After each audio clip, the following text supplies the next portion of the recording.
नमस्कार मित्रांनो, बाळासाहेब पवार एलाशा पिंड्यामधनं बोलत आहे। मित्रांनो, माणसाच्या जीवनामध्ये सगळ्यात महत्त्वाची गोष्ट म्हणजे वेळ आहे। वेळ, समय। कारण वेळ अशी गोष्ट आहे की आपल्याला पैसे दिल्यानंतर मिळू शकत नाही किंवा त्याचं दुकान नाही खरेदी विक्रीचं। वेळ ही परमेश्वराने दिलेली आहे, आयुष्य हे परमेश्वराने दिलेले आहे, निसर्गाने दिलेलं आहे आणि ते आपण व्यवस्थित वापरलं पाहिजे, त्याचा योग्य वापर केला पाहिजे। जर आपण असं नाही केलं तर आपल्याला वाईट वेळ येते। मानसिकदृष्ट्या किंवा आर्थिकदृष्ट्या आपण वेळेचा कसा उपयोग करतो त्याच्यावर आपलं जीवन घडत असतं, चांगलं किंवा वाईट। पैसा आणि ज्ञान ह्या दोन गोष्टी कमवण्यासाठी सुद्धा वेळ लागतो। किंवा आपण रोज जे पैसे कमवतो नोकरी व्यवसायातनं ते आपण वेळ देतो म्हणून, काम करतो म्हणून पैसे मिळतात। मित्रांनो, ह्या ज्या गोष्टी आहेत अत्यंत महत्त्वाच्या आहेत। बऱ्याच व्यक्ती काय करतात, वेळेचा टाईमपास करतात। बरेच व्यक्ती वेळ वाया घालवतात। मित्रांनो, वेळ वाया गेल्यानंतर 99% लोकांच्या लक्षात येतं की आपण चूक केली। ते असं होऊ नये म्हणून तुम्हाला मी सांगतो मित्रांनो। कारण वेळ आपल्याला वाढवता येत नाही, आपलं आयुष्य वाढवता येतं का, किती राहिले हे सांगता येतं का? मग आपण चांगलं कार्य केलं तर त्याचा फायदा आपल्याला होतो, आपल्या जीवनावर होतो आणि समाजाला होतो, देशाला पण होतो। बरेच लोक वेळ वाया घालवतात आणि त्याचे दुष्परिणाम सगळ्यावर होतात। समाजावर होतात, स्वतःवर होतात, कुटुंबावर होतात आणि देशावर पण होतात। मित्रांनो, नेहमी चांगला विचार केला पाहिजे आणि चांगल्या विचाराच्या माणसाच्या संपर्कात राहिलं पाहिजे। कारण कुठलाही माणूस वाईट गोष्ट जन्माला आल्यानंतर शिकतो आणि वाईट गोष्ट लवकर शिकत असतो। त्याला काही जास्त वेळ सांगायची गरज नाही, परंतु चांगल्या गोष्टीसाठी सतत सांगावं लागतं आणि सतत सांगूनसुद्धा बरेच लोक ऐकत नाहीत। हे आमचा अनुभव सांगतो 25 वर्षाचा। मित्रांनो, पैसे आपल्याला लागणार आहेत। पैसे आपल्याला लिमिटेड मिळतात, परंतु आपल्या गरजा आणि आपल्या जिम्मेदाऱ्या अनलिमिटेड असतात आणि पैसे कमवायचं आपण कधी थांबू हे कुणीही सांगू शकत नाही, हे सगळ्यांना माहिती आहे। मित्रांनो, माहिती असून उपयोग होत नाही, त्यासाठी आपल्याला प्रत्यक्ष प्लॅनिंग करावं लागतं। जसं जेवण केल्यानंतर माणूस जिवंत राहतो, हे माहिती आहे। आपण माहिती असून आपण जेवण करायचं थांबतो का? रोज जेवण करतो, गाडीत पेट्रोल रोज टाकतो। तसंच आहे, आपण ह्या गोष्टी माहिती असून उपयोग होत नाही, रोज आपण त्याचा उपयोग केला पाहिजे, इम्प्लिमेंट केला पाहिजे। आता एलाशा पिंडे ही भारत सरकारची संस्था आहे। इथं आपण थोडे पैसे ठेवले तर जास्त लिहून देतो आणि पुढची गॅरंटी पण देतो आणि आपलं जसं खर्च गॅरंटेड आहे, उत्पन्न गॅरंटेड नाही। नोकरी चांगली असेल, व्यवसाय चांगला असेल तरीसुद्धा तो तसाच चांगला राहील कुणी सांगू शकत नाही, परंतु खर्च चालू असतात। हे मोठं संकट आहे, हे प्रत्येकाला माहिती आहे, परंतु बरेच लोक प्लॅनिंग करत नाही, त्याच्यामुळं त्यांचं नुकसान होतं आणि जे प्लॅनिंग करतात त्यांचा फायदा होतो। कारण काय होतं, वेळेची आपण जे वेळ करतो, वेळ वाया घालतो, त्याची शिक्षा मिळते माणसाला, पनिशमेंट। जसं एखाद्या विद्यार्थ्यानं चांगला अभ्यास नाही केला तर काय होतं, त्याच्या आयुष्यावर परिणाम होतो, मार्क कमी मिळतात, ॲडमिशन मिळत नाही, त्यासाठी डोनेशन द्यावं लागतं किंवा चांगल्या नोकऱ्या मिळत नाहीत। पुन्हा वेळ एक बार निघून गेलं तर तुम्ही किती त्रास घेतला तर त्याचा काही उपयोग होत नाही, त्याचा तुम्हाला पश्चाताप होऊनसुद्धा उपयोग होत नाही। परंतु वेळ जाण्याच्या अगोदर तुम्हाला हे काळजी घेऊन तुमचा फायदा करून घेता येतो। जसं आता बचत केली तर काय होईल, पैसे जमतील आणि त्याच्यावर बोनस पण मिळेल, म्हणजे तुमचं ॲडिशनल इन्कमसारखंच आहे ना। आणि नाही बचत केली तर काय होईल, पैसे खर्च होऊन जातील आणि पुन्हा पश्चाताप होईल आणि गैरसोय होईल। एज्युकेशन लोन करावं लागतं मुलांचं, परत व्हेकल लोन, घरासाठी का करावं लागतं, कारण पैसे नसल्यामुळं। आणि कर्ज पण मिळेल हे गॅरंटी नाही, कर्ज मिळाल्यानंतर आपल्याला आपण परत करू का नाही हे माहिती नाही। म्हणजे काय होते, एक चेन सिस्टम जर आपलं बिघडलं तर पूर्ण आयुष्य क्रश होतं मित्रांनो। आणि पिढ्यानपिढ्या क्रश झाल्यामुळेच लोक मेहनत करून गरीब आहेत। गरिबी श्रीमंत ही कर्माचा हिशोब आहे, हे नशिबाचा नाही। नशीब कुठं येतं, कर्मच नाही केलं तर नशीब कुठून येणार आहे? बरेच लोक शेवटी नाकर्तेपणामुळे नशिबावर लोटून देतात, नशिबावर टाकून देतात आणि समाधान मानतात। मित्रांनो, नशीब ही नंतरचा विषय, पहिलं कर्म। आपण एखादी गोष्ट केलीच नाही, जसं मॅच खेळलीच नाही तर जिंकायचा सवाल कुठून येतो? क्रिकेट मॅचला आपण तुम्ही मैदानातच गेले नाही तर जिंकायचा सवाल कुठून येतो? तसंच आहे, तुम्ही एखादी गोष्ट नाही केली आणि ते पण करताना मनातनं चांगली केली पाहिजे। आता आम्ही एलाशा पिंड्यामध्ये गेली 25 वर्ष झालं मी काम करतो, बऱ्याच व्यक्तींना सांगतो, आम्ही भरपूर वेळा सांगतो, ऐकत नाहीत व्यक्ती। बरेच लोक ऐकत, त्यांचंच काम असतं, त्यांच्याच गरजासाठी आम्ही प्लॅनिंग सांगतो, परंतु तेच कळत नाही. त्यालाच कलियुग म्हणतात. मित्रांनो, आपल्या गरजेसाठी आपल्याला पैसा ठेवायचं कुणीतरी सांगावं लागतं आणि आपण ऐकत नाही, टाळाटाळ करतो. काही व्यक्तींच्या पॉलिसी आम्ही केलेल्या आहेत ते पण भरत नाहीत वेळेत. मित्रांनो, हे आपण आपल्यावर फार मोठं संकट तयार करतो आहे. फक्त वेळ आलेली नाही म्हणून आपल्याला त्याचं महत्त्व कळत नाही, आणि वेळ आल्यानंतर तुम्हाला कळून उपयोग होत नाही. वेळेला खूप महत्त्व आहे. वेळ विकत आणता येत नाही, वेळ वाढवता येत नाही, आणि किती राहिलेली ही पण सांगता येत नाही. म्हणून योग्य वेळेचा वापर करा मित्रांनो, मेहनत करा, चांगले विचार आणि चांगलं कर्मच माणसाचं आयुष्य बदलतं. समजा जात धर्म काही नसतो, प्रांतभेद नसतो, फक्त वर्णभेद नसतो, फक्त कर्म श्रेष्ठ आहे, आणि कर्मामुळे माणसाचं जीवन सुंदर बनतं आणि मौल्यवान बनतं, आणि त्याचा फायदा समाजाला होतो. चांगलं कर्म केलं पाहिजे, चांगले विचार केले पाहिजे, कारण विचारावर कर्म आहे. मनात चांगले विचार आले पाहिजे आणि ते टिकले पाहिजेत, आणि त्याच्यावर कर्म आहे, आणि ते कंटिन्युटी पाहिजे. जसं आपण जेवण रोज करतो म्हणून जिवंत आहे, गाडीत पेट्रोल टाकल्यावर गाडी चालते, तसंच आहे मित्रांनो. आपल्याला पैसे लागणार आहेत, आपला पैसे कमवायचा वय कमी होत चाललेला आहे, आणि जो पिरियड आहे कमवायचा, समजा एखाद्याला 30व्या वर्षी नोकरी लागली, तो 60व्या वर्षी रिटायर होणार, म्हणजे 30 वर्षे नोकरी करायची. पण 30 वर्षे करणार आहे का माहीत नाही.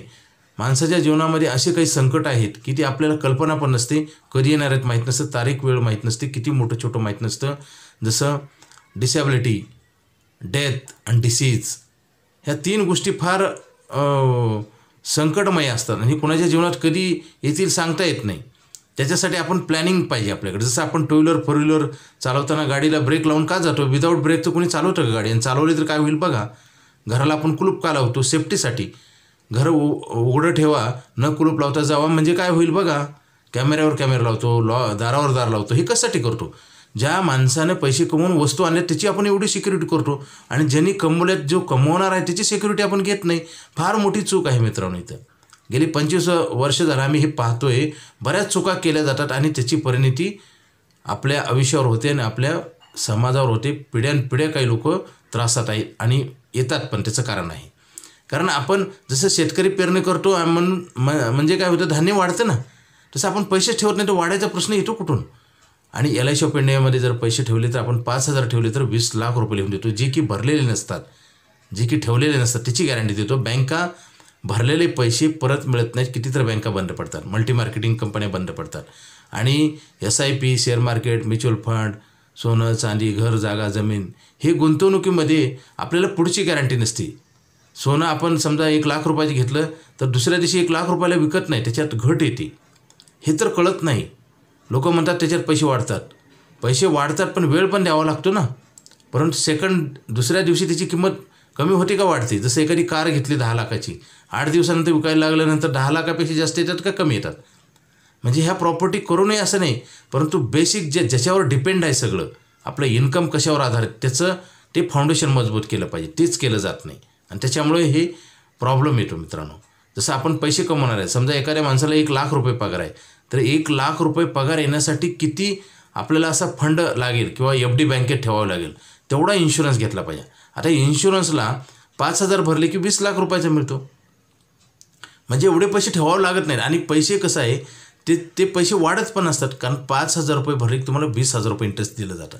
मित्रांनो बघा, एवढं इंटरेस्ट आणि 20 लाखाची गॅरंटी 5,000च्या बदल्यात, एवढं बँक देते का? मग हे तर आपल्याला समजत नसल्यामुळेच आपण चुकीच्या मार्गाने जातो, आणि शेवटी आपल्याला कळायला लागतं, परंतु तो पण वेळ निघून गेलेला असतो. मित्रांनो, तुमचं नुकसान होऊ नये म्हणून आम्ही वारंवार व्हिडिओ पाठवतो. ते व्हिडिओ टाईमपास नाहीत मित्रांनो, जिंदगी टाईमपास नाही.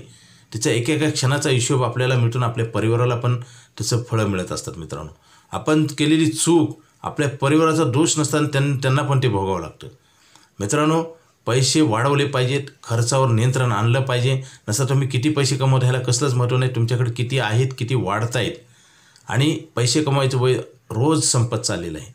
ह्याच्याकडं 99% लोकांचं लक्ष नाही. मित्रांनो, आम्ही सतत सांगत असतो, पैसे लोक कर्ज काढून खर्च करतात, करू नये असं नाही, परंतु आपण करतोय काय? आपल्या कर्मामध्येच आपलं भविष्य दडलेलं आहे. आणि आपण कर्म जर चुकीचं केलं तर त्याची सजा आपल्यालाच मिळणार आहे. सांगणाऱ्याचं काही नुकसान होत नाही, फक्त सांगणाऱ्याची किंमत तुम्हाला आज कळाली नाही, काही दिवसानंतर नक्की कळेल. तोपर्यंत तुमचा वेळ निघून गेलेला असेल, कारण चांगलं सांगणाऱ्याचं चांगलंच असतं, परंतु ते आपल्याला पटत नाही. त्याच्यामुळं आम्ही जे बऱ्याच व्यक्तीला सांगतो बचत करा, तर ते वारंवार आम्हाला वेगवेगळ्या तारखा देतात, काही फोन उचलत नाहीत. मित्रांनो, हे तुम्ही तुमच्यासाठी घात करताय. सांगणाऱ्याचं काही नुकसान होत नाही, फक्त ती व्यक्ती चांगलं सांगत असल्यामुळे ते सतत तुम्हाला सांगितलं जातं. मित्रांनो, LIC ऑफ इंडियाची ही भारत सरकारची संस्था आहे. आता आयुष्यभर पैसे मिळणार आपल्याला नाही, आयुष्यभर आपल्याला काम पण मिळत नाही. काम मिळालं तर आपण करू शकत नाही, आणि काम केल्याशिवाय पैसे येत नाहीत. पैसे आल्याशिवाय आपण आपल्या गरजा भागवू शकत नाही. अन्न, वस्त्र, निवारा हे अत्यंत महत्त्वाच्या गरजा आहेत. ह्याच्याशिवाय माणूस जगू शकत नाही, आणि त्याच्यासाठी लागतात पैसे, आणि पैसे देण्याचं काम LIC ऑफ इंडिया करते. ही इन्शुरन्स आहे. इन्शुरन्समध्ये जे भरले नाही त्या पैशाची गॅरंटी दिली जाते. त्यासाठी आता आयुष्यभर पैसे मिळणार आपल्याला आहे. मित्रांनो, 8% इंटरेस्ट आहे, 10% इंटरेस्ट आहे. सेव्हिंग अकाउंटवर कुठली बँक 8% आणि 10% व्याज देत नाही, आपण देतो. आणि इन्शुरन्स देतो. मिळणारे पैसे टॅक्स फ्री आहेत. हे घेण्यासाठी उशीर करू नका, टाळाटाळ करू नका. फार मोठं संकट निर्माण होईल, त्यावेळेस तुम्हाला काही करता येणार नाही. वेळ चांगली असते, परंतु न त्याचा योग्य वापर केल्यामुळे वाईट वेळ येते. वेळ आपण तयार करतो. ज्या गोष्टी तुमच्या हातात नाही त्याचा विचार पण करू नये. काय जे घडायचे ते घडणार आहे, परंतु आपल्या कर्मामुळं बरंच काही आपलं नुकसान होतं. चुकीचं कार्य करतो आपण.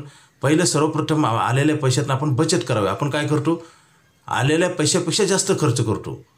आपण परत 4 पिढ्या जर इथे जन्माला आलो परत, तर काही उपयोग होणार नाही मित्रांनो. म्हणून पिढ्यानपिढ्या लोक गरीब काय, त्याचं कारण आहे, कारण आपण चुकीचं कार्य करतो. जसं गाडीला ब्रेक न लावता चाललं तर ॲक्सिडेंट 100% होणार, लॉस होणार, नुकसान होणार. घर उघडं ठेवून आपण बाहेर गेलो, चोरी होणार, चोराला साथ दिल्यासारखं होईल. म्हणजे काय करतो आपण, बचत करत नाही, म्हणजे आपण लोकांचा फायदा करतो, आपलं नुकसान करतो. आणि देव न करो काही कोणाच्या आयुष्यात दुर्घटना घडू नये, जर घडली तर कुटुंब पूर्ण उद्ध्वस्त होतं. मित्रांनो, आज आणि त्याचा संधीचा फायदा दुसऱ्याला होतो. आपण संधी देतो दुसऱ्यांना, आपण आपलं वाटोळं करून घेतो. कर्म आणि विचार आणि कर्म ह्याच्यातच काही सगळं काही आहे मित्रांनो. चांगले विचार आणि चांगलं कर्म ही सातत्याने टिकवलं पाहिजे. थोडे दिवस करून जमत नाही मित्रांनो, आणि त्याची सवय लावून घेतली पाहिजे. असं जर केलं तर आपलं जीवन नक्की चांगलं होईल. आम्ही पेपरवर लिहून देतो. 5,000 रुपये भरले तर 20 लाखाचा बॉन्ड देतो आम्ही. 1 वर्षानंतर पैसे वापरता येतात, आणि EMI कसलंच नसतो ह्या लोनला. LIC ऑफ इंडिया बचत अकाउंटवर लोन देते, बँक देत नाही. आणि LICतल्या पैशाला इंटरेस्ट कमी असतं, आणि आपण मोठा इन्शुरन्स देतो, जे की परिवाराची ताकद आहे, स्वतःची ताकद आहे. आता तर पेन्शन कुणालाच नाही, आपण वयोवृद्ध झाल्यानंतर कसं जगणार हा मोठा प्रश्न आहे. त्यासाठी टाळाटाळ करू नका. आम्ही जे सांगतो त्याच्यामध्ये तुमचाच फायदा आहे. फक्त वेळ न आल्यामुळे तुम्हाला ह्याचं महत्त्व कळत नाही, परंतु वेळ आल्यानंतर तुम्हाला कळून उपयोग होत नाही. लगेच फोन करा. माझा मोबाईल नंबर 9890468671. हा नाही लागला तर दुसरा एक नंबर आहे 9890768562. पवार बाळासाहेब. लाईफ टाईम पैसे मिळायचा प्लॅन आहे. लाईफ टाईम काम होत नाही, काम केल्याशिवाय पैसे मिळत नाही, पैसे नाही मिळाल्यानंतर आपण जगू शकत नाही. मित्रांनो, ही प्लॅन घ्या, हा प्लॅन बंद होणार आहे. Okay, thank you.